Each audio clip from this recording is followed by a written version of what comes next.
In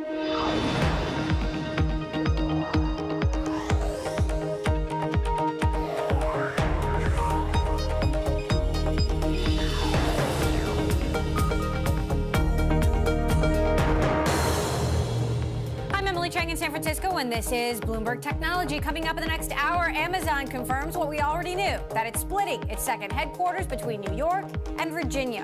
Why some are excited and others are calling it a bait and switch. Plus, PayPal co-founder Max Levchin joins us to talk about how he's rebranding his new company, Affirm, in hopes of becoming a household name and betting big on travel. And curbing tax conduct, Airbnb is the latest company to end forced arbitration for not just sexual harassment, but also discrimination. Will it be enough to keep employees across Silicon Valley happy?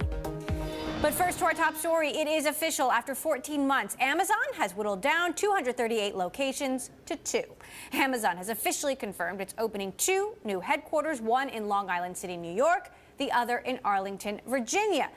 That's been confirmed as of Tuesday. Plus, Nashville will become the so-called Operation Center of Excellence with more than 5,000 new jobs. We caught up with Amazon Senior Vice President Jay Carney and talked to him about the plans. These will be co-equal headquarters. We'll have shareholders meetings in these headquarters. We'll have board of directors meetings. We'll have our all-hands meetings, our employee meetings in New York and the D.C. area, just like we have them now in Seattle. So, he'll move around. The rest of leadership will move around, and then as these new headquarters grow, we'll have senior leaders based in each of these locations. I'm on the leadership team. I live in Washington, D.C. right now. I come back and forth to Seattle. I'll be going up to New York a lot now, which I'm excited about. So, we're a Seattle-based company right now, but we long ago became more than just Seattle. We have employees in 46 states. We have 18 tech centers across the country employing 20,000 people. We've invested over $160 billion in the U.S. alone in just the last 7 years.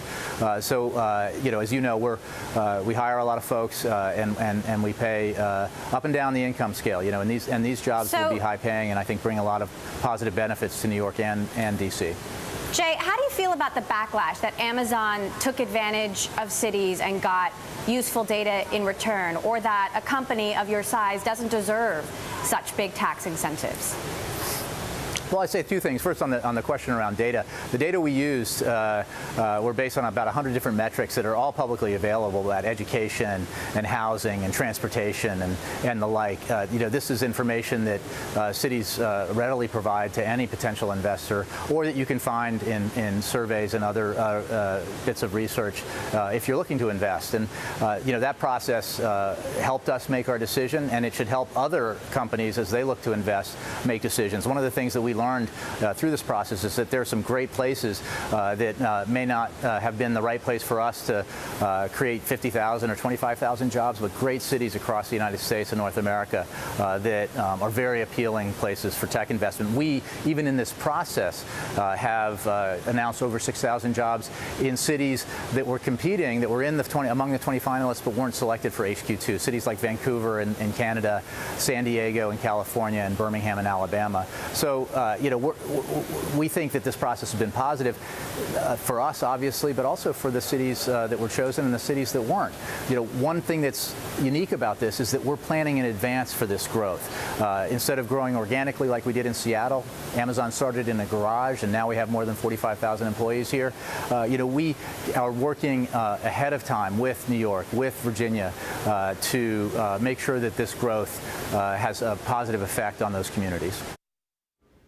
That was Amazon Senior Vice President Jay Carney there. Now to talk more about Amazon's decision to split its second headquarters in 2 between New York and Virginia, I want to bring in Open Markets Institute Executive Director Barry Lin, who joins us from Washington, also with us in New York. Bloomberg Opinion's Shira Ovide. Shira, I'll start with you. Now that the suspense is over, who do you think the real winners are here? Well, I think Amazon is a big winner, right? That they made this selection process highly public. And so it generated kind of a year of free publicity, both nationally and in each of these cities in which Amazon was, or in each of these cities that was vying for the location of HQ2, places like Birmingham and Calgary, Alberta, and places like that. So I think Amazon is probably the biggest winner here. Now, Barry, I know you're a skeptic about this. I mean, do you think that Amazon took advantage of cities in this process? Oh, absolutely. There's no doubt about it. I mean, as we were just talking about, Amazon got an immense amount of data from cities all across this country. And it's not just publicly available data. This is the data about what kind of deals will these tax deals, tax breaks, subsidies, will these administrations put forth in order to lure in investment by Amazon. So that's a lot of this information was entirely secret. It's available to no other company. And in terms, so Amazon is, as was just mentioned, was a huge winner in this. And this is it's a general problem across the country in terms of how we treat large companies. Well, Shira, what did you think of Jay Carney's response to that? I mean, as a company this big that is creating this many jobs, shouldn't they be getting these tax breaks? And if the data is available to all, couldn't it be useful? Well, I think Barry's point is right that Amazon was in rooms and secret negotiations with municipal economic development authorities, so it does have a good sense now of what those cities and states are willing to offer Amazon. And remember, this is a company that has 600,000 plus employees. It operates warehouses and data centers and other facilities in just about every state in the U.S. and also around the world. And so it needs to have information to figure out what are the best places to put our growing demand for warehouses and white-collar offices and data centers and places like that. So, Jay Carney is right, but also it doesn't tell you the whole story about what Amazon got out of this process. So, Barry, looking out, this is, Amazon has said this process is going to take 2 decades. 2 decades from now, how do you think this will change Arlington, Virginia, and Long Island City? Well, I think the issue is how it changes these places today. I mean, what it reveals is that officials in Long Island City and New York City and in Virginia, both at the local and the state level, are willing to give away a whole lot for not that much. I mean, we have to remember that they were originally promised the whole deal. They were promised the whole headquarters, the whole second headquarters, the whole HQ too. And in each case, they got at best half of it, and actually it looks like it's going to be less than half of it given some of these other investments that have been revealed. So what we see, if you're a taxpayer, if you're a citizen in New York City, if you're a citizen in Northern Virginia, you just say, hey, what did my officials, what did my mayor and my governor just give away? Because it's like these subsidies, these tax breaks, that's my money. At the same time, Shira, you have Google talking about expanding its presence in New York, but not getting all of this fanfare. Is that fair? Yeah, and interesting, I think Google also said that it hasn't applied for some of the tax subsidies that Amazon maybe has gotten, although Google is mostly in Manhattan and Amazon's coming to Queens, so there's a little bit of a difference there.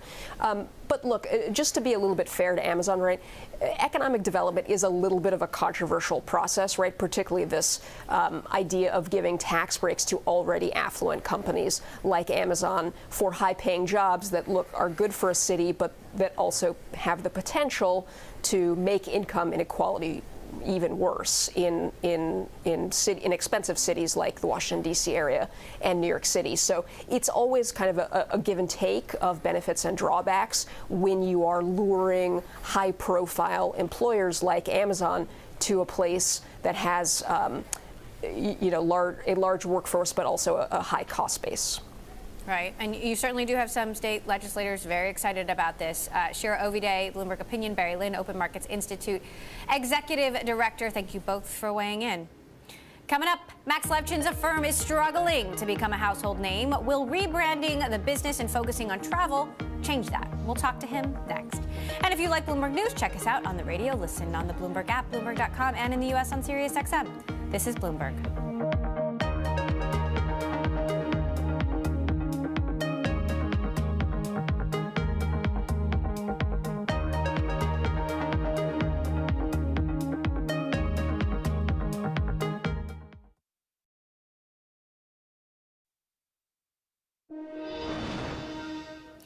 PayPal co-founder Max Levchin has built Affirm, a $1.8 billion business, by offering installment plans to U.S. consumers. The problem? Most shoppers have no idea they're using his company when they choose how to pay at checkout. Now, in an effort to make its name synonymous with online installment plans, Affirm is rebranding. Besides a new logo, the firm will list all the retailers it works with on its website and focus more on travel, letting consumers pay for vacations over time. Max Levchin joins me here in the studio now. Also with us, we've got Bloomberg Tech's Julie Verhage. Max, why now? We're ready.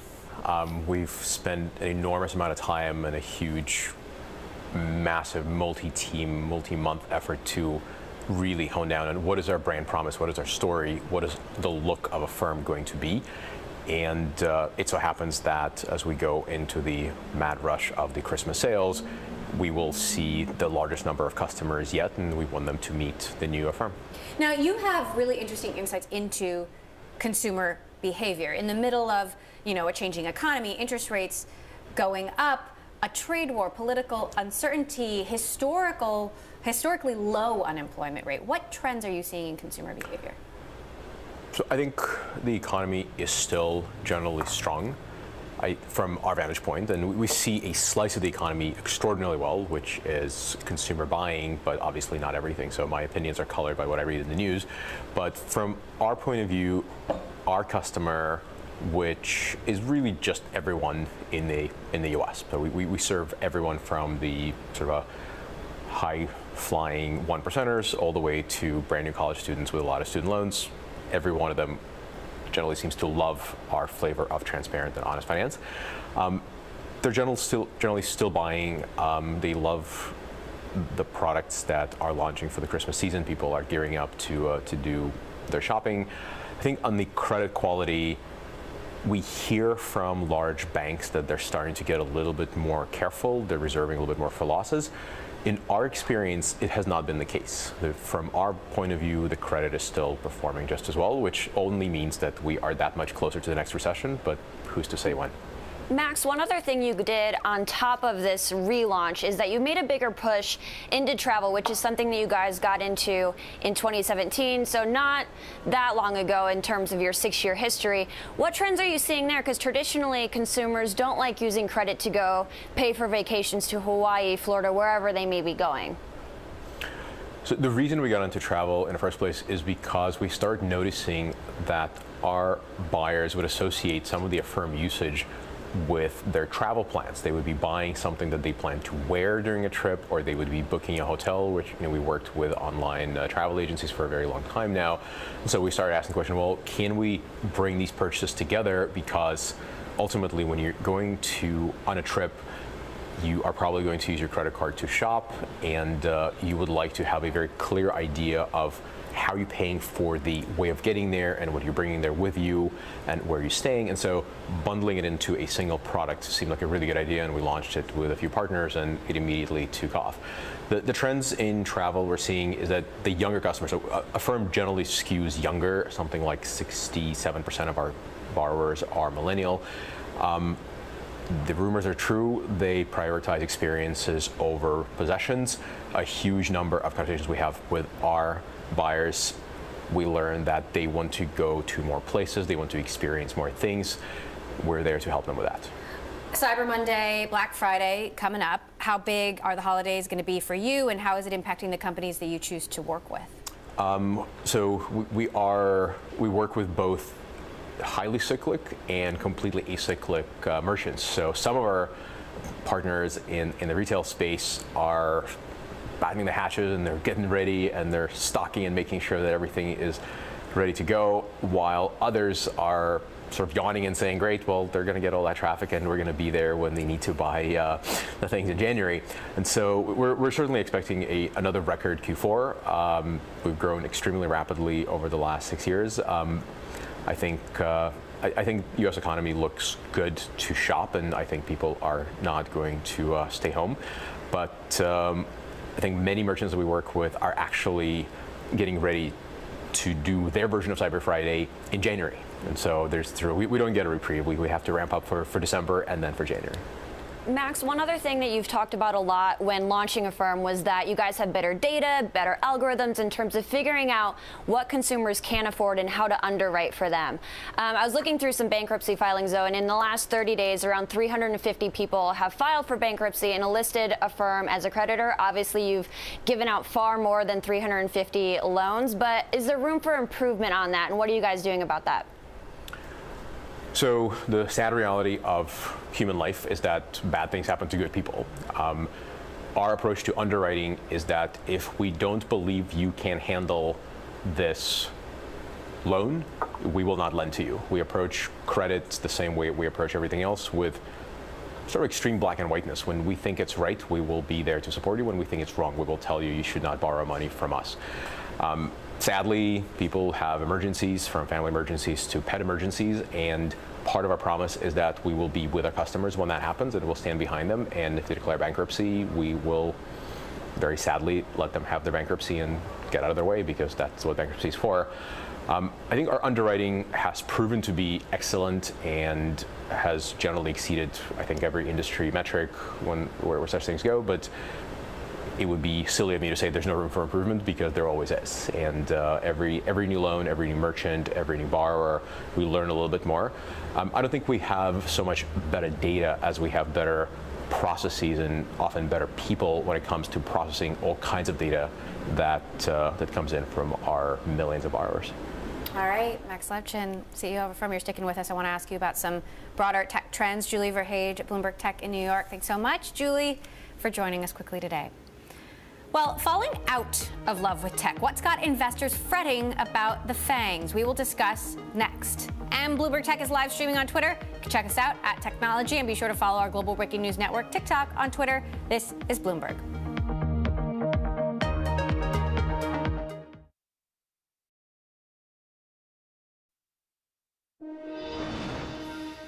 Is love for the FANGs fading? Investors have cut allocations to tech stocks to the lowest since February 2009. That is according to the closely followed Bank of America Merrill Lynch Global Fund Manager Survey for November.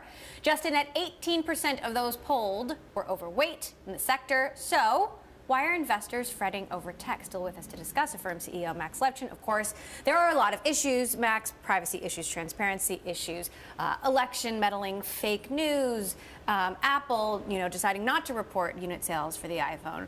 Do you think the concern about tech is overblown, or do you think there's something there, like this will be a prolonged low point?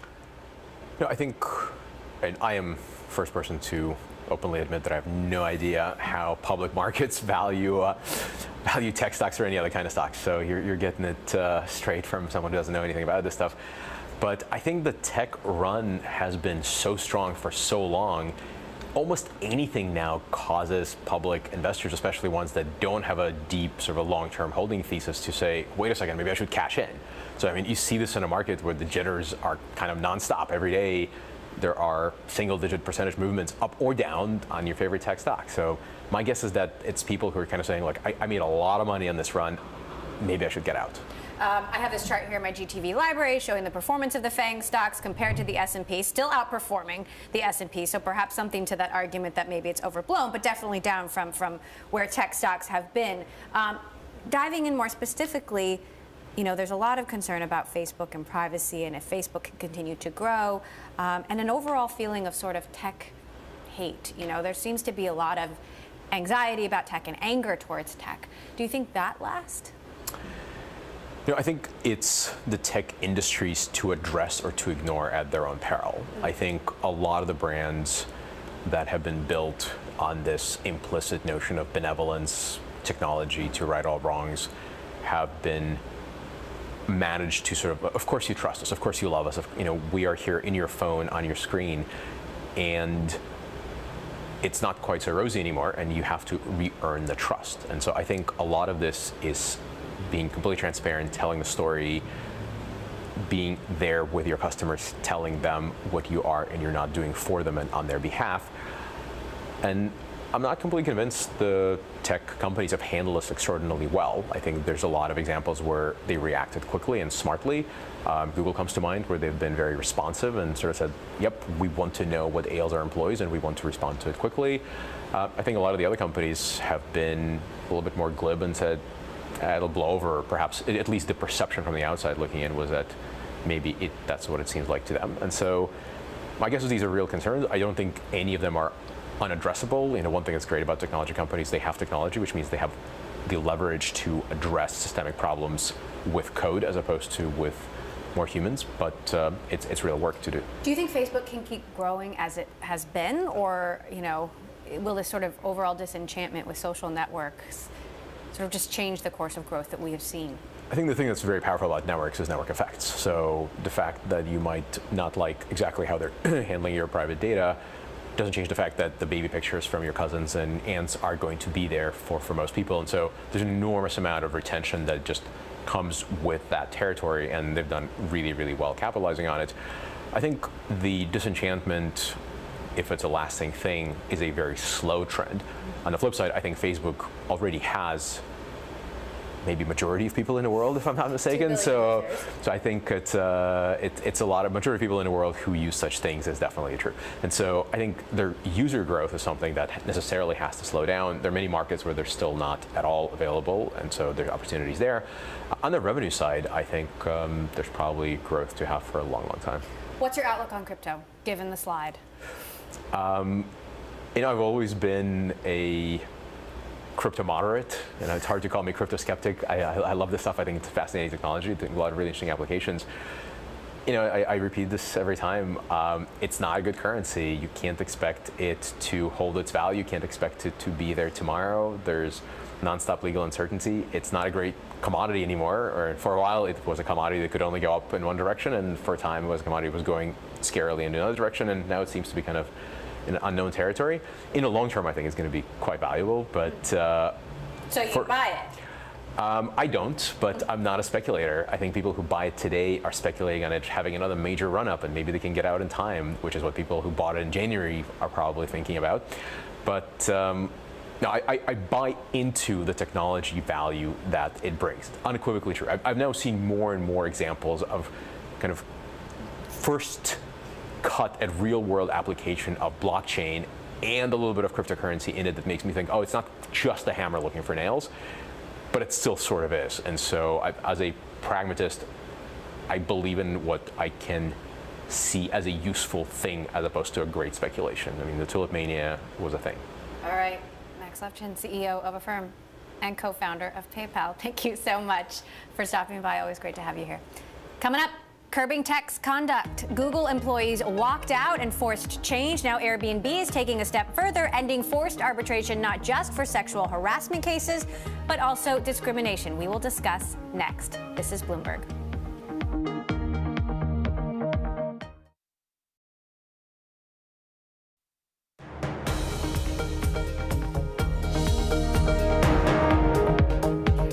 Bloomberg Technology. I'm Emily Chang in San Francisco. Last week, thousands of Google employees across the world walked out on the job, furious over the company paying out executives like Android creator Andy Rubin to quietly leave after credible allegations of sexual harassment against him.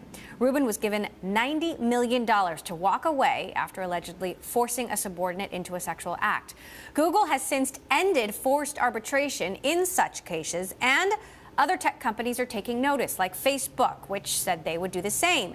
And on Monday, Airbnb said it was ending forced arbitration not just for sexual harassment, but all cases involving discrimination, which includes racial, gender, religious, and age inequity. Something my next guest says is a crucial missing piece in Google's new policies. To discuss, I'd like to bring in Jean Christensen in New York. She is a partner at the law firm Wigder, where she specializes in employment litigation. She's also currently suing Uber, Avon, and the hedge fund Point72 Asset Management over gender-related claims. So, Jean, you are the person to talk to. How significant do you think these changes are that Airbnb is making compared to what Google and Facebook have done here? I think it's really important that companies like Airbnb are saying that they're eliminating arbitration for discrimination. Using that word instead of using the word sexual harassment and sexual assault is really important, because because oftentimes, hypothetically, you could have a female employee who happens to be of a minority or dark-skinned, and sexual harassment claims could be tied into racial claims. And so with a policy like Google's, you're left thinking, well, is she going to have to arbitrate race claims, but she's free to go to court about sexual harassment? It doesn't make any sense. It really needs to be all discrimination claims, because sexual harassment is just a component of gender discrimination.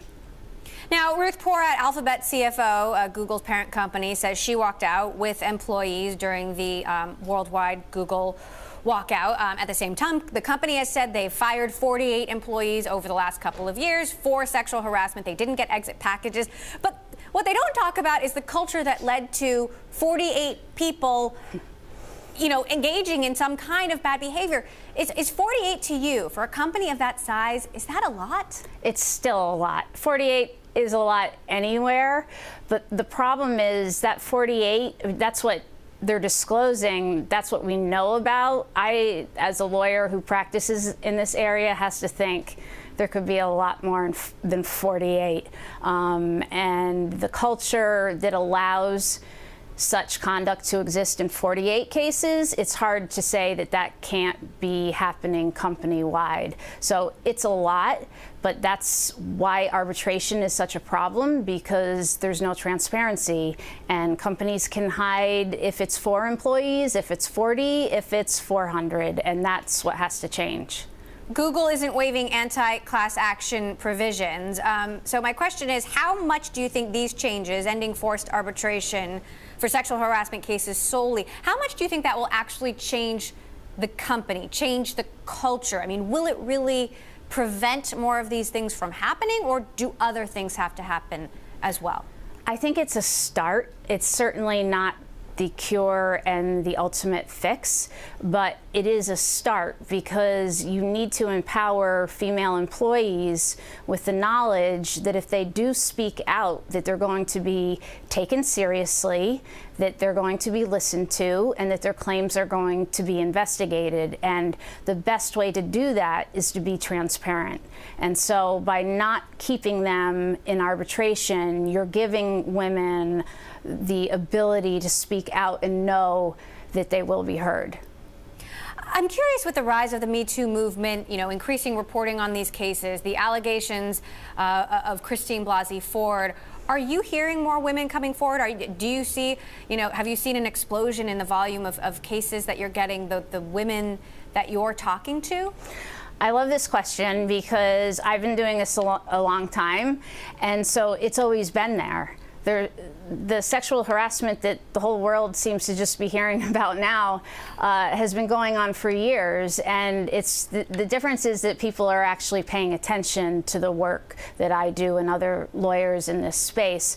So the volume of cases or the number of women contacting us isn't really that different, but what is different is that people are listening. And I think that I think we're on the tip of the iceberg, and I say this over and over again, because many, many women are still very afraid to speak out about what has happened to them. And it's changing, but it's slow. So you're expecting more women to come forward in the future? Is that what you mean by saying we're at the tip of the iceberg? Definitely. Now, I do want to ask you about one last story. The CEO of Flipkart, which is an e-commerce company that Walmart bought in India, you know, key to their future e-commerce strategy, he has now stepped down for misconduct. How do you handle these cases when you are a global company operating in different countries with different laws and different cultures? Well, at the end of the day, if you're a company that is transacting business in the United States, and you're going to be held accountable to what people think here is the correct standard. And I don't think people are willing to say, oh, I'm going to give so-and-so a pass just because they're operating in a different a different country or a different culture. You know, here in Manhattan, we have people from countries all over the world, cultures all over the world, and we're still able to have one set of New York City anti-discrimination laws. And I think that's what has to apply. All right, Gene Christensen, partner at Wigdor LLP, thank you so much. Blockchain startup Ripple is gaining new customers because financial firms are looking for faster, more up-to-date technology than the SWIFT banking network. That is what Ripple CEO Brad Garlinghouse told Bloomberg's Haslinda Amin on the sidelines of Singapore's FinTech Festival Tuesday. Take a listen. You're seeing more and more institutional interest in the crypto space. Even recently, the parent company of the New York Stock Exchange, ICE, announced their crypto exchange that they plan to launch in December called Backed. You know, when I was here in Singapore a year ago at this same event, there were 30,000 people here. And this year there's 40,000 people. And it's part of that regulatory certainty. It's seeing the institutional interest from players like the parent company of the New York Stock Exchange. You've seen Fidelity in the United States make announcements about their interest. And even with it, Ripple, you know, last quarter we announced there was more institutional interest in people coming to us to buy XRP, that institutional buyer, than we'd ever had before in our history. And I think you're going to continue to see that grow. It'll be frankly exciting to have it come back next year and see, you know, how far we've come between now and a year from now. How soon do you think, though? Well, you know, because honestly, regulators are different, all kinds of perspective. And that is part of the challenge, right? You need a global framework, and you're seeing some countries really lean in and be progressive and provide that clarity. Here in Singapore, the MAS has been truly a leader. That's also true in Thailand, and even to some degree the Philippines and Japan. You know, other markets have been slower. Even in the United States, there's some lack of clarity, particularly around the SEC and, you know, some things they've announced around ICOs. But there's still work to be done on that. And I think until that clarity is there, it's hard for companies to invest in a big way. Now, to your point, I would have predicted 2018 was really the year of institutional adoption of crypto. You know, here we are in Q4, and I would say it has underachieved what I would have guessed would achieve this year, largely, I think, because of some of the regulatory uncertainty, and also in terms of custody solutions and really the ability from a security point of view support institutional adoption and usage of these crypto assets. Brad, I'd like you to address some of the rumors circling around. I mean, there are indications that perhaps your biggest rival, SWIFT, will be joining you. Could you shed some light? Well, look, you know, SWIFT is owned by the banks, and we are here to help the banks. You know, we feel like blockchain technologies are a massive step function forward in terms of how correspondent banking has historically worked. The technologies that banks use today that SWIFT developed, you know, decades ago really hasn't evolved and kind of kept up with the market. And so we feel like we're here to help the banks. SWIFT is owned by the banks. There have been opportunities where maybe there's partnership opportunities. We haven't been able to bring those to fruition, but we're going to keep focusing on solving the customer problem. You know, SWIFT said not that long ago they didn't see blockchain as a solution to correspondent banking. You know, we've got well over 100 of their customers saying that they disagree. So strictly internet rumors, yes? Just to clarify. Rumors. You know, look, there's lots of rumors, and I'm hesitant to comment on any rumor, because if you comment on the false rumors, then you have to comment on the true rumors, and so you just avoid all of them. Is there a possibility that Ripple could take over SWIFT one day? Well, I think what we're doing and executing on a day-by-day basis is, in fact, taking over SWIFT. In that, you know, we've now signed up, you know, well over 100 banks. Some of the largest SWIFT-enabled banks in the world are now using Ripple's technology. I mean, just last week we saw a remittance company who's using Ripple's technology. They reduced the price per transaction to their consumers from $20 per transaction to $2 per transaction, and they saw an 800% increase in usage overnight. That's the type of dynamic that SWIFT isn't able to support that we're able to address right now. And that's something we saw just in the last couple of weeks. So we certainly want to see banks succeed in this new world order and take advantage of these technologies. To the extent we can work with SWIFT to do that, then that's great. Ripple CEO Brad Garlinghouse there with Bloomberg's Haslinda Amin. Coming up, taking the pledge. Countries and tech firms are signing on to an international cybersecurity pact. But why is the U.S. opting out? We find out next. This is Bloomberg.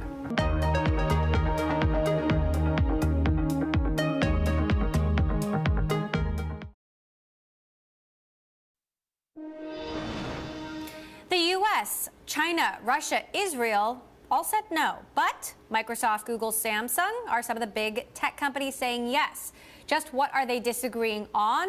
Signing up for the Paris Call for Trust and Security in cyberspace. It is a tech pledge led by French President Emmanuel Macron and is a reaction to the cyber wars that impact elections and feature attacks on businesses. Microsoft President Brad Smith threw his weight behind the pack, telling reporters that, quote, almost never does the world come together in a way that is global. There are stepping stones to a global consensus. It's especially important that the like-minded countries come together. To talk about this, let's go to Washington, where Jamil Jaffer is standing by. He is the founder of the National Security Institute at George Mason University. Before that, he served as senior counsel to the Permanent Select Committee on Intelligence of the U.S. House of Representatives, where he led the committee's oversight of NSA surveillance. So, Jamil, this is a bunch of countries and some companies agreeing not to attack each other in cyberspace during peacetime. But if the U.S., China, Iran, North Korea, Israel, Russia aren't signing on, how much teeth does this actually have? Well, look, Emily, part of the challenge here with the Paris Call is that it's a statement of principles. It's not really anything binding under international law. It's a sort of set of common things that these groups and these companies and these countries agreed to. And in a lot of ways, you know, a lot of it's motherhood and apple pie. Everyone agrees that these are positive things, things that are useful for the world and the community agreeing. But there are the details which are complicated and probably the reason why some of these major countries, include our allies like Australia, didn't sign on to. So how is this actually going to work? And how will they actually make sure that, you know, the folks who've signed this are standing by their agreement?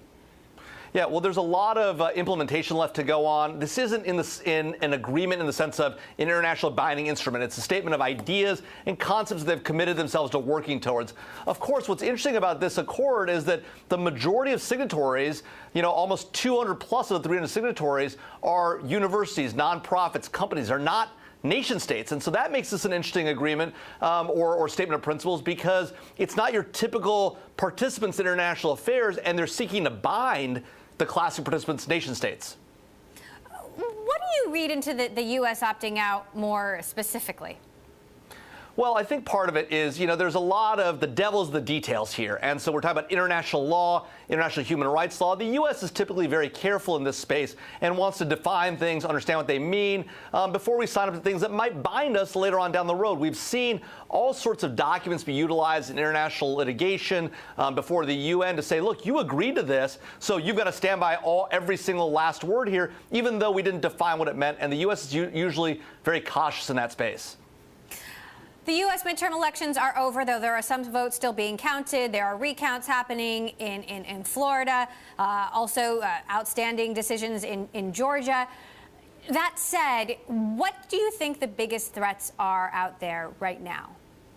Well, look, when it comes to cyber, obviously we've got huge nation-state threats. We've got countries like China that's continuing to seek American intellectual property. Iran, North Korea, hard to deter. And Russia still actively looking to manipulate the U.S. electoral system, not necessarily for outcomes, but to create dissension in our ranks. So while they may not have gotten involved in this election, there's still a possibility of 2020. We need to be constantly vigilant of that. And what that means is companies and industry have to come together with the government, work together, create collective defense systems both at home and abroad, working with our allies. A lot of work to do here. Important that we work together in a collective way to find a solid path forward. What kind of threats from Russia specifically do you think we should be watching out for? I mean, how do you imagine they might change their tactics going into 2020? Well, look, we've revealed a lot about what we know. We revealed that we were inside some of their systems, identifying these communications between some of the actors. We knew what was going on. They're going to be a lot more cautious about what they do. They're going to be sharper on how they act. But they're still going to try and mess with our elections. And frankly, they want to be known to do that. Part of what this is about is not just messing with our electoral system and our confidence in our institutions, but it's making Russia look bigger and more powerful than it actually is. Its economy is not strong. It is not in a good place internationally, but it's looking like a bigger player by monkeying with us and making our own politicians sort of go at each other's throats. And that's something we need to avoid as a nation. We need to work together in a bipartisan way to address these threats. Jamil Jaffer, George Mason University. Thanks so much for stopping by. Thanks, Emily. Coming up, how global luxury brands are preparing for Brexit ahead of a busy holiday season. That's next. This is Bloomberg.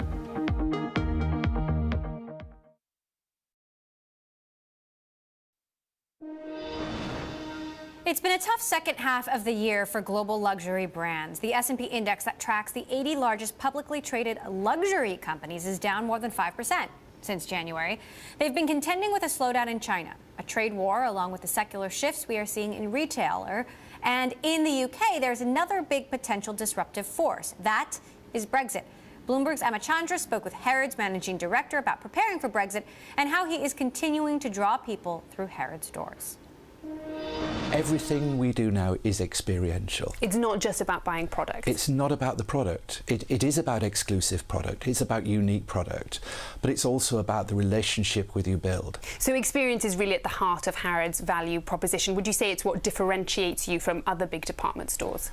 It's absolutely what differentiates us. And there's two or three other things, really. It's that retail experience. Walking into something and just looking at the beautiful areas and almost having a look of wonderment. And the third is service. I think people have forgotten that it's actually a privilege to serve customers, and we teach our people within Harrods that it is a privilege to serve. And it's that relationship that customer then builds, because really good services is not very often these days. And to that end, you're actually investing more than $200 million in store redevelopment. How is that going to help enhance the experience and actually in the end to drive sales, which is very important? Well, I'll give you a good example in beauty. We're doubling the size of beauty, and we're already the biggest beauty door in the world. But one of the things that we'll be doing as part of it, we'll be putting almost a theatre which has got television recording rights in it. So that when we have the owner and developer of a brand with makeup artists actually on the stage with our customers, with an audience of people who want to learn how to create that look. And then we put it on social media, we put it throughout the store. So it's about building that look for that customer, because the product is becoming secondary. It's about how do you look amazing. But the beauty product, I guess, is something that is more inclusive as well for a Harrods customer, because price points, while still high, they're lower than other things that Harrods might sell. And that's why we're investing so heavily. It's the entry point into beauty. If I look at millennials are about 18.5% of the European customer and about 31% of the Chinese.